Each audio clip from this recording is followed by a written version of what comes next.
오늘은 2000년 전 하나님의 아들이신 그리스도께서 이 땅에 인간의 몸을 입고 이 땅에 오신 것을, 탄생하신 것을 기뻐하며 감사하는 마음으로 예배드리는 성탄주일입니다. 누가복음 2장 10절에서 11절을 보면 들에서 양을 치던 목자들에게 나타난 천사가 이렇게 말을 합니다. 천사가 뭐라고 그랬습니까? 무서워 말라. 보라, 내가 온 백성에게 미칠 큰 기쁨의 좋은 소식을 너희에게 전하노라. 그 소식이 무엇이었습니까? 우리 11절 같이 읽어볼까요? 오늘 다윗의 동네에 너희를 위하여 구주가 나셨으니 곧 그리스도 주시니라. 아멘.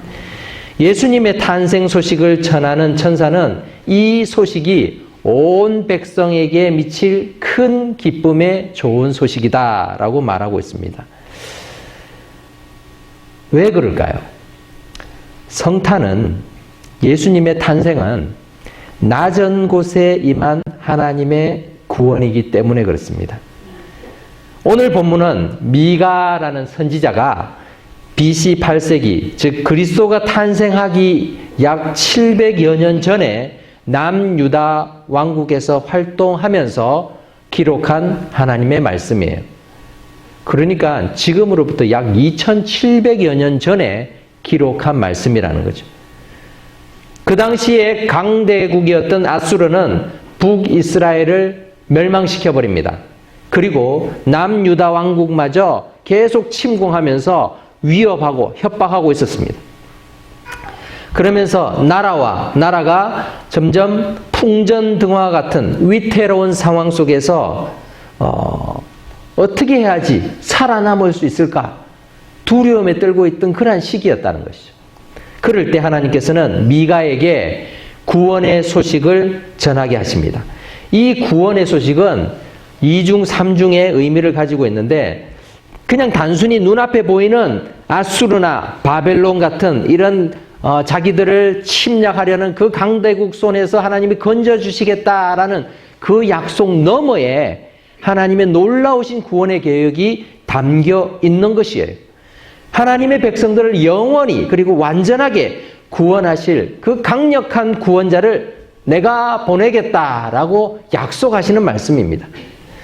모든 희망과 기대가 사라졌을 때, 정말 인간의 눈으로 볼 때는 내가 구원받을 수 있는 방법이, 이 나라가, 우리의 가족이 구원받을 수 있는 방법이 전혀 없구나라고 생각되는 그 순간에도 하나님께서는 역사하시는 줄 믿습니다. 하나님은 구원의 하나님이십니다.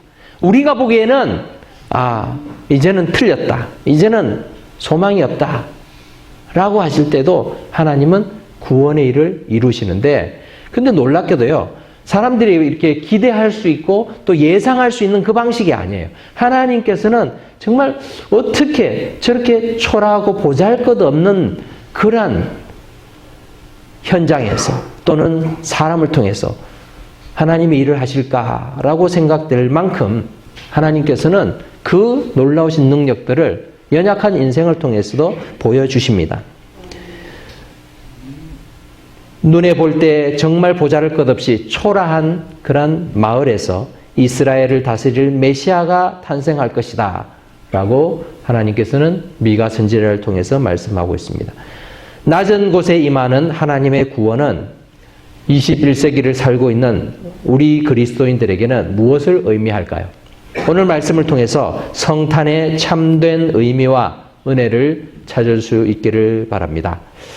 첫 번째로, 낮은 곳에 임한 하나님의 구원은 모든 사람을 구원하시려는 하나님의 사랑의 방법이다라는 것을 보게 됩니다.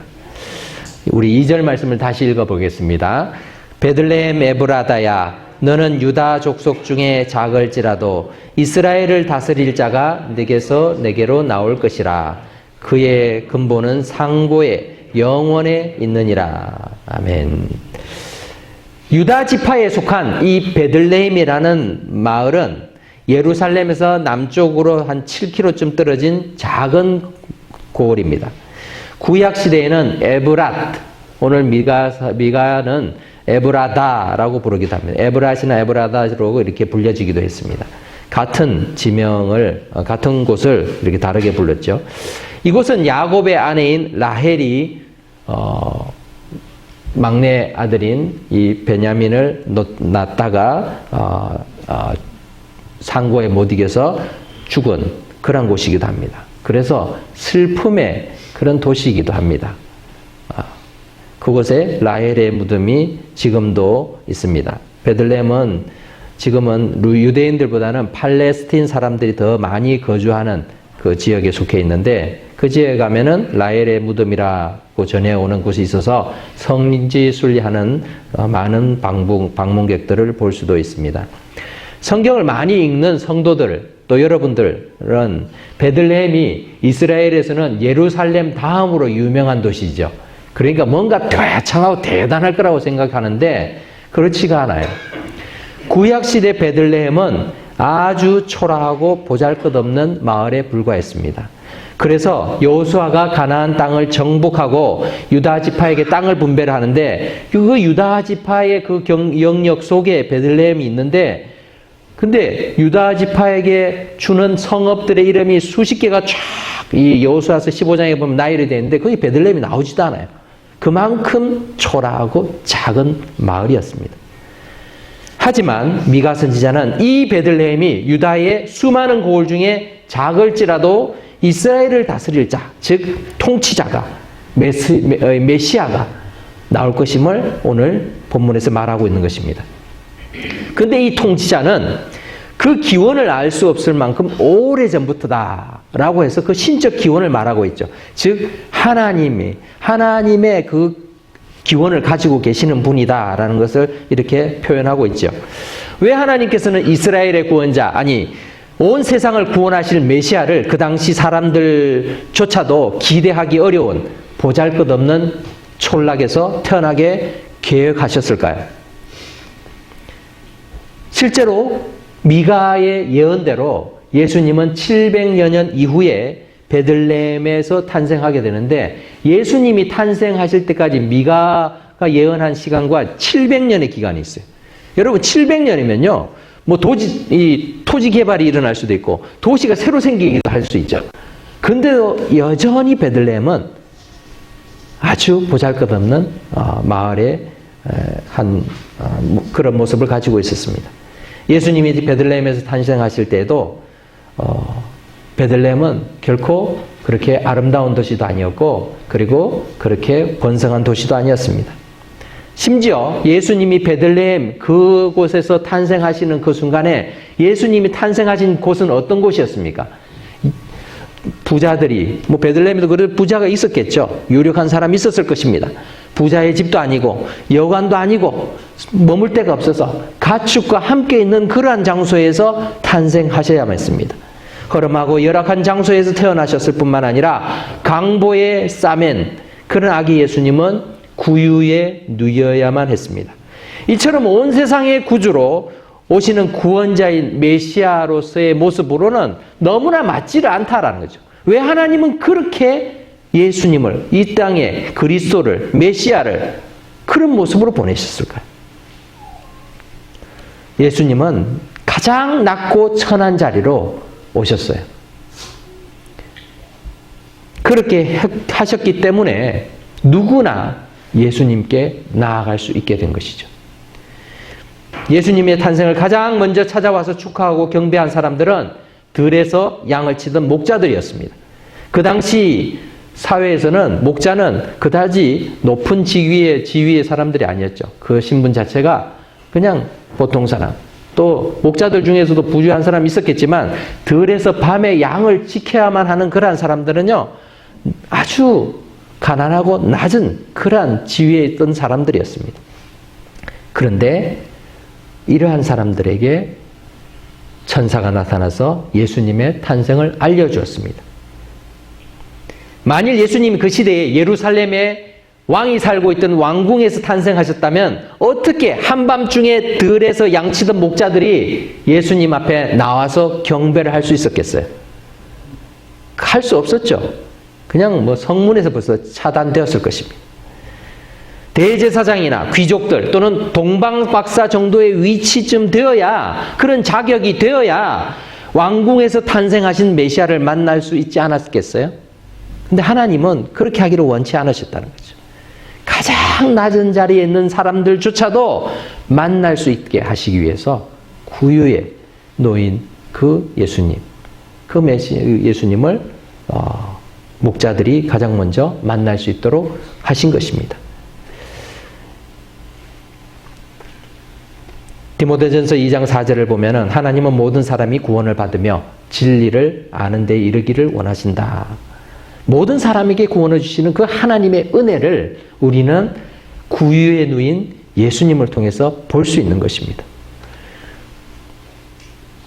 지금으로부터 2700여 년 전에 이미 하나님께서는 이렇게 미가 선지자를 통해서 모든 사람에게 차별 없는 구원을 허락하기 위해서 가장 낮은 곳으로 메시아를 보내신 것입니다. 그렇게 약속하신 것입니다. 그렇기에 그 구원의 기쁜 소식이 우리에게도 전해진 것이죠. 여러분, 우리가 무슨 자격이 있습니까? 뭐 어떤 재력으로, 아니면 어떤 사회적인 어떤 그런 지위로, 아니면 어떤 학벌로, 뭐 그런 식으로 하나님께서 이렇게 기준을 정하셨다면은 우리 중에 많은 사람들이 예수님 앞에 나올 수 없었을 것입니다. 그런데 우리의 연약함 속에서도 하나님께서는 다 주님이 만나주시고자 그렇게 낮은 자리에 오신 줄 믿습니다. 두 번째로, 겸손한 자들만이 구원을 경험할 수 있는 것을 보게 됩니다. 우리 3절을 같이 읽어볼까요? 그러므로 여인이 해산하기까지 그들을 붙여두시겠고 그 후에는 그의 형제 가운데에 남은 자가 이스라엘 자손에게로 돌아오리니. 여인이 겪는 해산의 고통은 아주 끝나지 않을 것 같은 그 절망적인 상황을 표현하기 위해서 사용되고 있습니다. 참 힘들죠. 그 여인들이 그 해산의 고통을 견디는 것은 그것을 통해서 또 새로운 생명이 태어날 것이라는 그 기대가 있기 때문에 견딜 수 있죠. 그럼에도 요즘은 의술이 발달하고 다 해서 또 건강하고 하니까 아기를 또 잘 낳고 하지만, 예전에는 아기를 이렇게 출산하다가 죽는 사람들도 많이 있었죠. 그만큼 그 고통은 고통대로 큰데 그 결과는 좋지 않았던 것들도 볼 수 있습니다. 남유다 왕국이 아수르와 바벨론이라는 강대국으로부터 무서운 공격을 당하고 있을 때 왕을 비롯한 모든 백성들은 이제는 어떠한 곳에도 소망을 둘 수 없는 그런 상황이었습니다. 그런데 그렇게까지 하나님은 유다 백성을 낮추십니다. 낮춰서 그들로 하여금 사람이나 다른 힘센 나라를 의지하는 것이 부질없음을 깨닫게 하십니다. 그리고 결국 유다는 바벨론에 의해서 망하게 되죠. 그리고 그 많은 백성들이 포로로 잡혀갑니다. 그리고 다시 그 중에 택한 사람들을 하나님께서 회복시키는 것을 오늘 이 3절 본문에서 말해주고 있죠. 정말 고통 가운데에 그들을 두었다가 결국 남은 자들을 하나님이 회복시킨다라고 이렇게 예언하고 있는 내용입니다. 그런데 이 예언은 그 미가 선지자의 유다 백성들이 포로로 잡혀가고 다시 회복되는 거기에서만 끝나지 않는다라는 것이죠. 그 후에도 그들은 포로 생활을 다시 경험해야만 했습니다. 예수님 당시에 로마 제국은 막강한 권세를 가지고 모든 주변에 있는 나라들을 다 통치하고 있었어요. 팔레스티인 지역도 마찬가지였죠. 그래서 그들은 로마로부터 어떻게든 독립을 해보려고 노력하고 하나님 메시아를 보내주신다고 했었는데 왜 안 보내주십니까? 라고 하나님 앞에 기도하고 있었던 그런 상황이었습니다. 예수님이 태어나시던 그 시대에 서기관과 제사장들은 로마의 통치 속에서 메시아가 이제 오실 텐데 메시아가 오시면은 미가 선지자가 예언한 그대로 베들레헴에서 오실 것이다 라는 걸 알고 있었어요. 그래서 기대하고 있었습니다. 그래서 동방 박사들이 예루살렘에 와서 헤롯 왕에게 유대인의 왕으로 나신 이를 찾았을 때 서기관과 제사장들이 어떻게 말했습니까? 마태복음 2장 4절에 보면 헤롯 왕이 묻죠. 그리스도가 어디서 나겠느냐 물으니 5절에 이르되 유대 베들레헴이오니 이는 선지자로 이렇게 기록된 바 또 유대 땅 베들레헴아 너는 유대 고을 중에 가장 작지 아니하도다. 네게서 한 다스리는 자가 나와서 내 백성 이스라엘의 목자가 되리라 하였음이니이다. 이렇게 바로 알려주죠. 그만큼 미가 선지자의 예언이 그냥 이 바벨론 제국에 의해서 나라가 망했다가 포로로 잡혀갔다가 돌아온 것으로 끝나는 게 아니다는 것을 다 알고 있었다는 것이죠. 그래서 그 메시아를 기다리고 있었습니다. 하지만 대제사장들과 서기관들이 믿고 있던 그리고 기대했던 메시아의 모습과 진짜 메시아로 오신 예수님의 구원 방식은 전혀 달랐습니다. 강력한 권세와 힘으로 원수를 무찌르며 화려한 궁전에서 왕권을 높이 드러내시는 그 왕의 모습이 아니라 낮고 천한 모습으로 오신 메시아를 그들은 만나야만 했습니다. 하지만 높은 자리에서는 이 메시아를 만날 수가 없었습니다. 하나님의 구원 방식은 낮은 대로 임하심을 통해서였습니다. 하나님의 구원을 경험하기 위해서는 우리도 철저히 자신을 낮춰야만 가능했습니다. 내가 교만한 채로 내가 이런 사람인데 이런 방식으로는요, 이 구원자로 오신 메시아를 만날 수가 없습니다. 원래 비천하고 못난 사람들만 구원하시려고 예수님께서 하늘 영광을 버리고 이 땅에 오신 것이 아닙니다. 가장 비천한 사람들조차도 예수님께 나아올 수 있게 하시기 위해서 낮은 자리로 오셨지만 여전히 세상의 구주이시고 만왕의 왕으로 오신 분이기 때문에 메시아를 만나기 위해서는 자신을 낮춰야만 만날 수 있었습니다. 동방 박사들이 왕궁에서 새로운 메시아를 기대하며 왕궁을 찾아왔지만 예루살렘 왕궁에는 메시아가 없었습니다. 그들은 이 서기관과 제사장들이 알려준 대로 베들레헴으로 찾아가죠. 찾아가서 정말 초라한 곳에 그때는 뭐 구여에 있지 않았을 텐데 초라한 집에 있는 그 메시아를 만났을 때 그들은 자신을 낮추었어요. 아니 이런 곳에 어떻게 메시아가 날 수 있어? 라고 얘기하지 않았어요. 그들은 자신을 낮추어서 세상의 왕으로 유대인의 왕으로 오신 예수님 앞에 경배하고 준비했던 예물을 드렸던 것을 보게 됩니다. 그렇기 때문에 우리는 주님을 만나기 위해서는 하나님의 구원을 경험하기 위해서는 우리 자신을 낮춰야 되는 줄 믿습니다. 야고보서 4장 6절을 보면 하나님이 교만한 자를 물리치시고 겸손한 자에게 은혜를 주신다라고 말씀하고 있습니다. 하나님의 구원을 경험하기를 원하십니까?